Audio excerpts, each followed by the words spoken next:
Heute dürfen die Wettquoten besser sein denn je auf einen Hertha-Sieg. Wir starten rein in die nächste Runde des DFB-Pokals. Bei den Bayern, Mannschaft muss sich ein bisschen verändern, weil es waren sehr, sehr viele Spieler leider nicht mehr fit. Ja, darunter unter anderem auch Ouedraogo, vorne Tabakovic muss sich umstellen. Wir haben eine neue Innenverteidigung und heute gegen die Bayern ausgerechnet, ob das heute nochmal klappt, so wie in Bremen. Ich kann es mir nicht vorstellen, aber mal gucken. Vielleicht schaffen wir ja noch eine größere Sensation, ja, als wir das schon in Bremen geschafft haben. Ich lasse mich überraschen. Ehrlich gesagt, ich rechne mal mit überhaupt nichts. Von daher, wie gesagt, die Wettquote, die wäre wahrscheinlich heute auf dem Hertha-Sieg bei einer 30. Was weiß ich, mit der Mannschaft hier unter den Voraussetzungen. Aber gut, in der Liga läuft es nicht so gut. Da war auch die letzte Simulation leider nicht so erfolgreich. Muss ich mal gucken, wie das dann in den nächsten Spielen wird. Und ansonsten gucken wir mal. Schauen wir mal, was wird. Wir werden uns wahrscheinlich auf einen richtig langen Kampf, auf eine Schlacht hier einstellen müssen. Weil ich gehe schon von aus, weil die Bayern spielen erstens mal mit ihrer besten Mannschaft und zweitens sind die halt auch noch fit, leider alle. Vorsicht, Harry Kane, da kommt Leimer, das gibt's doch nicht und da ist schon das erste Gegentor. Nach 9 Minuten. Hat ja gar nicht lange gedauert. Wobei, da frage ich mich auch, war der nicht haltbar? Aber das war auch wieder so ein 50-50-Ding, ne? Wäre ich raufgegangen, dann hätte Harry Kane den Ball bekommen. Und so ist es halt Leimer vorbei an Gersbeck. Das ist halt krass, der darf da nie rein, ey. Wahnsinn. Der darf da nie so reinfliegen, aber okay. Dann ist es halt so. Es hat immerhin 9 Minuten gedauert. Und ich denke mal, genau so wird das auch die nächsten Minuten weiterlaufen. Was willst du machen? Also ich meine, es ist sowieso schon schwer, dass wir hier gegen die Bayern spielen und dann halt auch mit so einer Mannschaft. Aber mal gucken. Vielleicht retten wir ja uns irgendwie ins Elfmeterschießen. Ich weiß zwar noch nicht wie. Ja, schade, Rese. Da wäre zum Beispiel mal die Chance gewesen. Und deswegen habe ich mich jetzt auch nicht hinten reingestellt. Also ich spiele nicht mit Fünferkette, weil hinten reinstellen funktioniert bei mir eh nicht. Jetzt gibt es wahrscheinlich gleich das zweite Tor. Masraoui. Guck mal, ist ja ganz easy peasy hier. Für die Bayern wieder Leimer. Diesmal sind wir dazwischen. Aber Sané kriegt den Ball natürlich. Oh, jetzt gibt es das zweite Ding. Harry Kane. Nee, Gersbeck. Der braucht halt nochmal einen Sahnetag wie gegen Bremen. Und die anderen brauchen halt auch... Wir brauchen nur einen Angriff und dann nur noch verteidigen. Auch die Verlängerung durch und dann retten wir uns ins Elfmeterschießen. Das ist auf jeden Fall... Oh, Gersbeck. Das Ziel. Aber nur wie ist die Frage? Wie machen wir das? Wobei die Liga ist sowieso wichtiger. Da weiß ich auch noch nicht so recht, wie wir das hinbekommen in der Simulation. Also da läuft es ja überhaupt nicht. Gegen Braunschweig gewonnen, okay. Gegen Osnabrück, nee, haben wir auch verloren, genau. Also wir haben mehr Spiele in der Simulation verloren, als wir gewonnen haben. War mir auf jeden Fall nicht so ganz recht. Jetzt haben wir ja erstmal Winkler, der unter anderem für Nusa spielt. Oh, Neuer und Prevliak. Oh, schade. Da war sie mal, die erste Chance. Und wenn die Bayern weiterhin so in der Defensive verteidigen, dann gibt es auf jeden Fall vielleicht auch ab und zu mal eine Lücke. Aber weitestgehend, werden wir uns hinten aufhalten und müssen verteidigen. Gegen Harry Kane, gegen Sané, gegen Leimer, Musiala, wie sie nicht alle heißen. Von daher wird das, nicht so witzig. Achtung, wieder Gersbeck. Da ist dann auch niemand beim Gegenspieler, ne? Also wir können auch nichts machen. Ich fühle mich dann immer so ein bisschen verloren. Oh, Harry Kane, Achtung, Gersbeck ist da. Guck mal, der kommt ja nicht mal bis da oben. Ah, doch, guck mal, er kommt bis da oben hin, aber Winkler. Herr Winkler! Was will er denn hier machen? Buchalakis, ja, und jetzt außen wieder Winkler. Ja, Achtung, wieder die Flanke, aber es ist niemand in der Mitte. Das kommt halt jetzt noch erschwerend mit dazu. Buchalakis, Duzia, Kusin, das sind halt die Leute, die halt spielen für unter anderem Ouedraogo, ey. Ja, auch ein sehr, sehr wilder Name auf jeden Fall. Prevliak. Ja, wir schnüren sie jetzt hier ein. Komm, die Bayern kommen gar nicht hinten raus. Der Prevliak muss mal in der Mitte stehen. Tja, was machen wir jetzt? Vorne Harry Kane, da dürfen wir den natürlich nicht verlieren. Ja, Fabian Rehse hier. Das ist krass. Wir kommen nicht durch. Also das ist die längste Ballbesitzphase, die ich jetzt hier habe, aber wir kommen nicht durch. Das ist Wahnsinn. Wir kommen nicht durch. Es ist niemand frei, so recht. Und vorne in der Mitte, wo ist unser Stürmer? Der steht nicht da, wo er stehen soll. Da muss ich dann in der Halbzeit nochmal gucken, dass ich da umstelle auf zentral orientieren, also dass der wirklich in der Mitte bleibt. Aber wir haben 63% Ballbesitz, ja. Gut, ich meine, wenn wir nur hinten rumspielen, ist klar, aber immerhin. Ja, oder wir machen was ganz Verrücktes und wir riskieren in der zweiten Halbzeit und machen eine Dreierkette. Achtung, jetzt müssen wir erstmal das zweite Tor wahrscheinlich hinnehmen. Nein, wieder Gersbeck. Also an ihm wird es nicht liegen, wenn wir das hier heute nicht schaffen sollten. Der holt wirklich alles raus, was rauszuholen ist. Und Winkler hat nochmal eine Idee. Ja, Prevliak. Jetzt winkt er, jetzt kriegt er... Oh, aber dann ist er nicht da, wo er stehen muss. Das ist ja richtig, er winkt und er steht ja auch richtig. Aber dann irgendwie auch nicht mehr. Achtung, Neuer hat vielleicht eine Idee. Nee. Vielleicht fallen die Tore auch in der zweiten Halbzeit erst, aber wir kommen jetzt ein bisschen besser rein, ne? Also so der Anfangsdruck ist weg. Jetzt muss halt Prevliak in die Mitte, oder? Wir finden, oh, Rehse, der läuft auch zu weit. Warum? Weiß ich nicht. Ja, er sieht doch, dass der Ball zu weit geht. Ich weiß nicht, verstehe ich manchmal nicht. Verstehe ich nach wie vor nicht, obwohl ich dieses Spiel schon über Jahre und Jahrzehnte spiele und es immer wieder dasselbe ist. Oh, jetzt Achtung. Coman und jetzt, oh nee, wieder Gersbeck. Also Gersbeck, dem baue ich wirklich eine Statue. Wenn wir das Ding hier heute noch drehen und ziehen sollten, dann kriegt Gersbeck auf jeden Fall eine Stammplatzgarantie. Dann ist Tjag Ernst erstmal aussortiert. Ich weiß gar nicht, wie viele Schüsse hat er jetzt schon gehalten? 7. Wir haben 0. Wir haben keinen einzigen Schuss aufs Tor. Das kann ja so nicht bleiben. So, von daher riskiere ich jetzt. Ich lasse ihn hier vorne. Er bleibt vorne, überläuft die Abwehr. Er bleibt auch vorne, überläuft die Abwehr. Und Prevliak überläuft und muss sich ein bisschen nach vorne orientieren. So, dann stehen wir auch ein bisschen höher. Würde ich sagen. Warum nicht? Vorne müssen auch ein paar mehr Leute in den Strafraum. Ah, das beißt sich jetzt wieder mit den ganzen Trainern hier. Dann lassen wir das erstmal so. Guck mal, ihr seht unsere Bank hier. Das ist Schmidt, unser Nachwuchsmann. Den können wir auch eventuell nochmal reinbringen für Winter. Dann ist Uedraogo nicht fit. Es ist der King nicht fit. Es ist vorne Tabakovic nicht fit. Wir hätten Sefuig noch. Wir haben Tjag Ernst. Wir haben Niederlechner noch in der Hinterhand. Also, wir haben noch ein paar Eisen im Feuer. Aber mal gucken. Komm, zweite Halbzeit. Das wäre doch jetzt witzig. Mit den neuen Anweisungen. Mal gucken, wie sich das spielen lässt. Vielleicht hat sich das auch nach 60 Minuten erledigt und es steht hier 3-0. Und so Aktionen, ey, das kommt dann halt noch beschwerlich mit dazu, ne? Oder sehr erschwerend mit dazu. Wenn die Leute sich umdrehen und den Ball nicht annehmen können oder im Spiel halten können. Aber 0 Schüsse finde ich schon ganz schön schwach. Bislang also irgendwo mal einen Schuss werden wir wohl hinkriegen. Ja, aber die Bayern, die pressen ganz schön. Aber egal, solange es hier nur 1-0 steht, sehe ich uns hier noch im Spiel drin, auf jeden Fall. Dann sollten wir versuchen, irgendwie unsere Chancen zu nutzen. Oh, Coman jetzt gegen Jonjo Kenny. Buchalakis, Guerrero.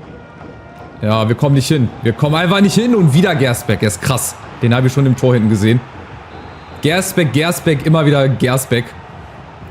Was für ein Teufelskerl. Aber ob er uns hier das Viertelfinale klar macht, oder ist das das Achtelfinale? Nee, es wäre dann, glaube ich, das Viertelfinale.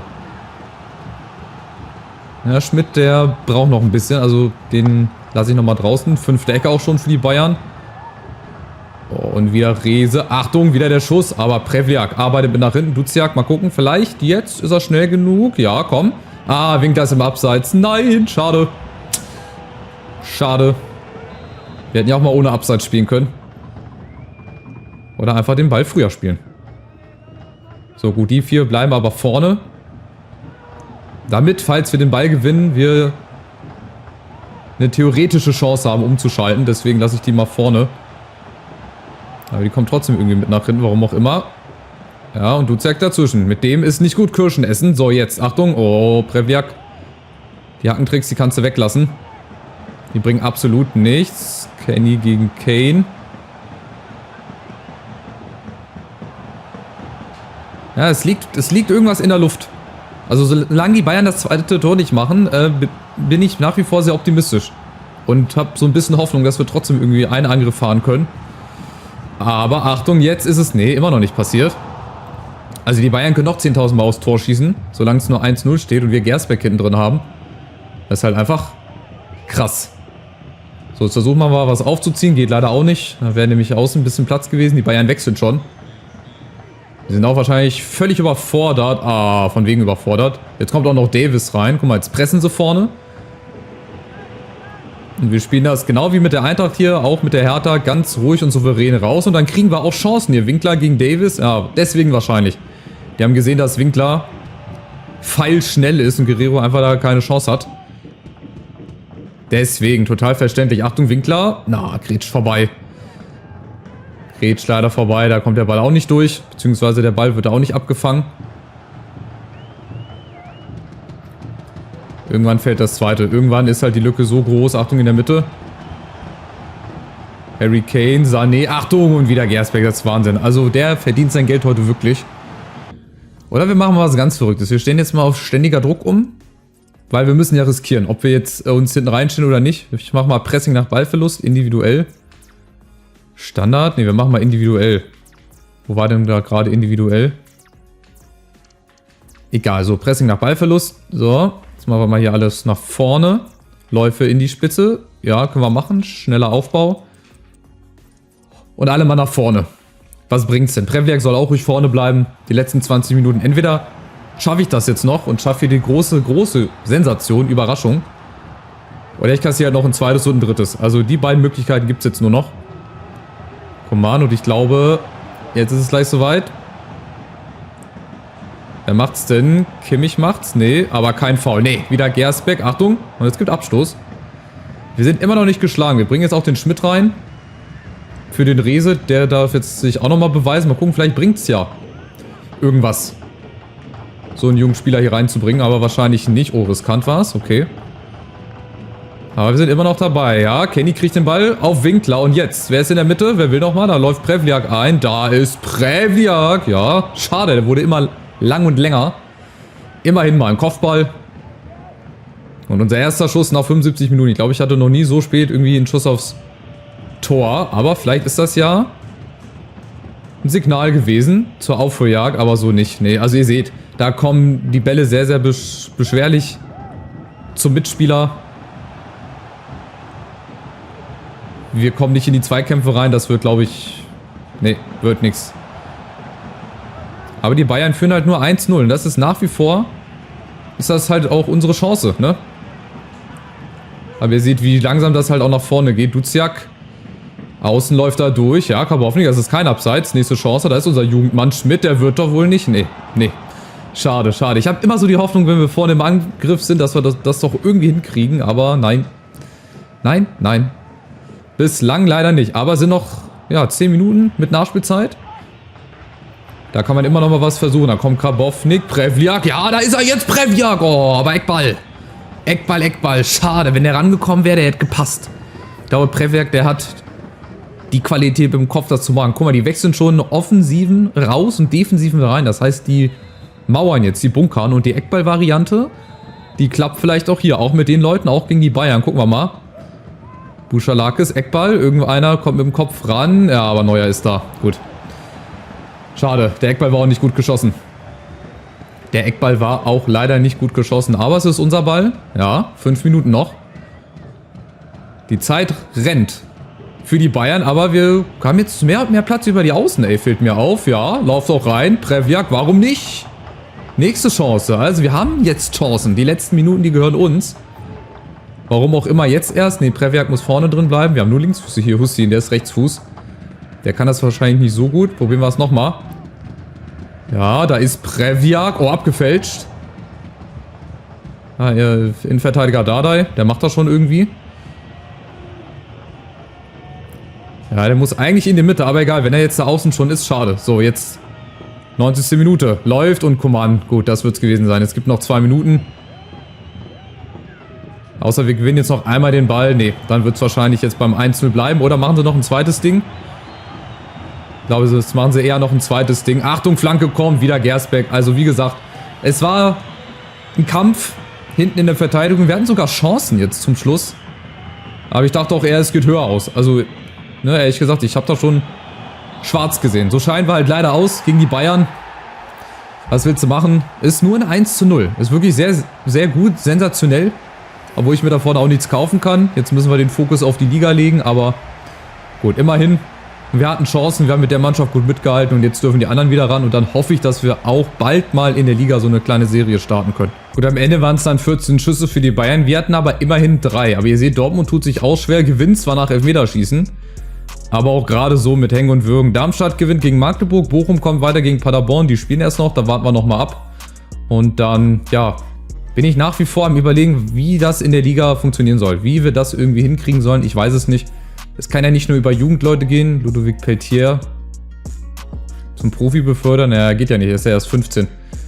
Ist leider noch nicht möglich. So, es hat mich enttäuscht, dass ich nicht gespielt habe. Ja, hier treffe ich die Entscheidung. Genau. Ich muss mich da auch nicht rechtfertigen. Wenn er nicht fit ist, dann spielt er auch nicht. Also ich meine, ich hätte auch die andere Truppe spielen lassen können. Dann hätte ich aber auch nach 2-3 Minuten schon wieder wechseln können, gefühlt, weil die schon alle platt waren. So, wir haben noch ein monatliches Scouting-Update. Da habe ich immer so ein bisschen Hoffnung, dass dann da auch das große Talent mit dabei ist, aber ihr seht 200.000, 300.000, die muss man nicht unbedingt verpflichten, 120.000 Potenzial, nee. Also da muss mindestens Potenzial 94 sein, damit das ein wirklicher Kracher wird und auch so generell muss da ein bisschen mehr mit dabei sein. So, jetzt schauen wir mal, was denn jetzt hier an der Tagesordnung ist. Ich gucke mal gerade, vielleicht müssen die wieder ein bisschen mehr auf Erholung gehen. Ja, guck mal, die haben jetzt ganz viel auf Leistung gemacht, mal ausgeglichen. Und zwar für alle Spieler, machen wir mal ausgeglichen. 30 Pläne wurden aktualisiert. Nee, warte mal, so. Zack. Für alle Spieler übernehmen, ausgeglichen, ne? Ist jetzt, genau, ist für alle ausgeglichen. Jetzt wollte ich nochmal auf den Kalender gucken und dann entscheide ich mal spontan, was wir so die nächsten paar Videos machen. Gut, also Nürnberg, Rostock, dann haben wir Länderspielpause, das würde ich dann überspringen. Dann machen wir Magdeburg noch. Und Fürth, ich glaube, die 4 mache ich auch im nächsten Part als Simulation. Dann können wir ja mit Kaiserslautern mal wieder ein Live-Spiel machen. Also, ne, ein Spiel, was ich auch richtig spiele. Dann beginnt eigentlich schon die Rückrunde mit Elversberg. Dann kommt Düsseldorf, Lautern. Ja, also ich denke mal, die meisten Spiele werden simuliert. Also im nächsten Part mache ich auch nochmal 4 Spiele, die wir simulieren. Das ist, ja, von den Gegnern her einfach, ist da nichts Attraktives mit dabei. Aber gegen Kaiserslautern, glaube ich, da kann man das nochmal machen. Bis dahin hoffe ich, dass die Mannschaft wieder halbwegs fit ist, dass ich vielleicht mal den einen oder anderen Jugendspieler hochziehen kann oder ich schon mal einzelne Transfers für den Winter vorbereite bei 8 Millionen Transferbudget und ansonsten hoffe ich, es hat euch trotzdem gefallen. Lasst auch hier gerne einen Daumen nach oben da, ein kostenloses Abo als Hertha-Fan oder auch als Nicht-Hertha-Fan, wenn euch die Karriere gefällt. Glocke aktivieren und dann sehen wir uns wieder im nächsten Part. Macht's gut, ciao, ciao.